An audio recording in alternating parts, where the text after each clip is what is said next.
මේ හැදෙන්නේ කැෂූ butter cake එකක්. අපි බලමු කොහොමද මේක හදන්නේ කියලා. මුලින්ම ඔය විදිහට බටර් ටිකයි සීනි ටිකයි හොඳට බීට් කරන්න ඕනේ.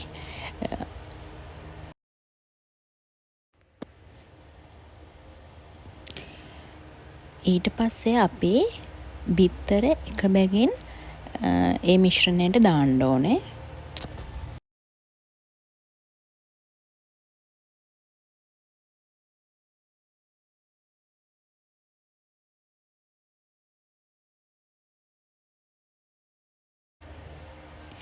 එකම අතකට තමයි බීට් කරන්න ඕනේ. එක එක අතට බීට් කරන්න එපා. එම කරන්නේ නැහැ. ඊට පස්සේ අපි දෙවෙනි බිත්තරෙත් දාගන්නවා.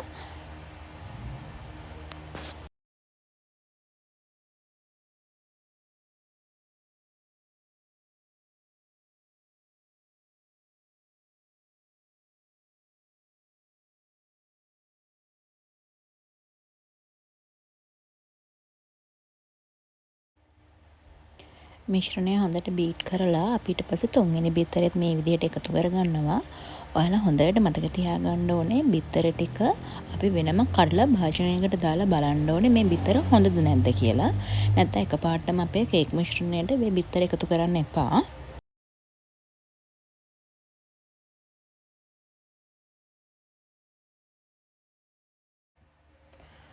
අපි දැන් වැනිලා ටිකක් එකතු කරගන්නවා කේක් මිශ්‍රණයට. අපි ගොඩක් වෙනලා මේකට එකතු කරන්නේ.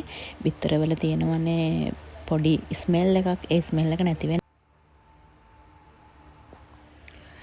ඊළඟට අපි අපේ oven එක මේ ප්‍රීහීට් කරගන්න ඕනේ. අංශක 175 180 අතර විනාඩි 10ක් oven එක ප්‍රීහීට් කරගන්න ඕනේ.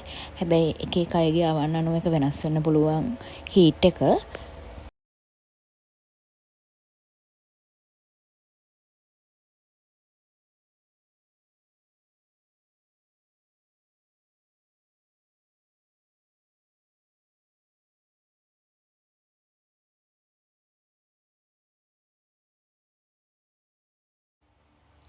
බේකින් පවුඩරයි පිටි දාලා හලාගත්ත පිටි ටික අපි දැන් කේක් මිශ්‍රණයට දාලා ඒක කවලම් කරනවා හොඳට.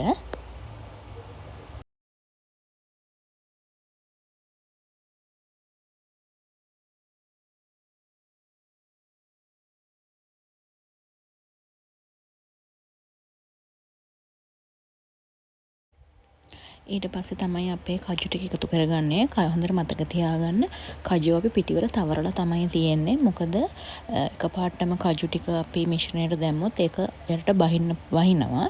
එතකොට පිටිවල තවරලා කජු ටික දැම්මහම කේක් එක පුරාවටම ඒ කජු ටික අපිට ඕන විදිහට ඒක තියාගන්න පුළුවන්. ඒක තමයි පොඩි ටිප් එකක් මම ඒක කිව්වේ ඔයාලට. දැන් ওই විදිහට අපි ගොඩාක් ෆෝල් කරන්නේ නැහැ.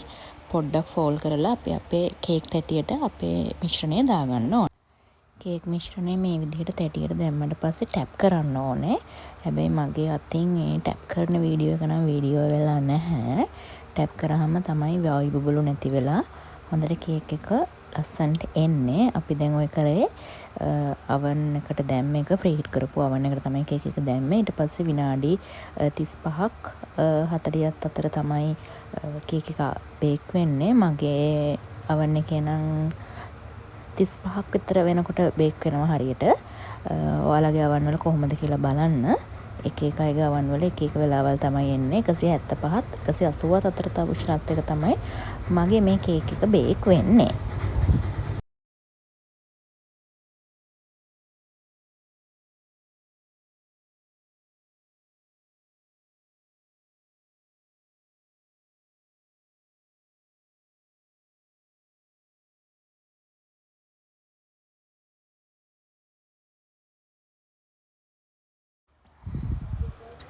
බේක් වුණාට පස්සේ ඔන්න ඔය විදිහ තමයි තියෙන්නේ. ඔය කස්ටමර්ට දෙන්න කලින් මම පොඩි වීඩියෝ එකක් ගත්තා. ඔයාලට පෙන්වන්න ඕනේ හින්දා දැක්කනේ ලස්සනට ඇවිල්ලා තියෙන විදිහ.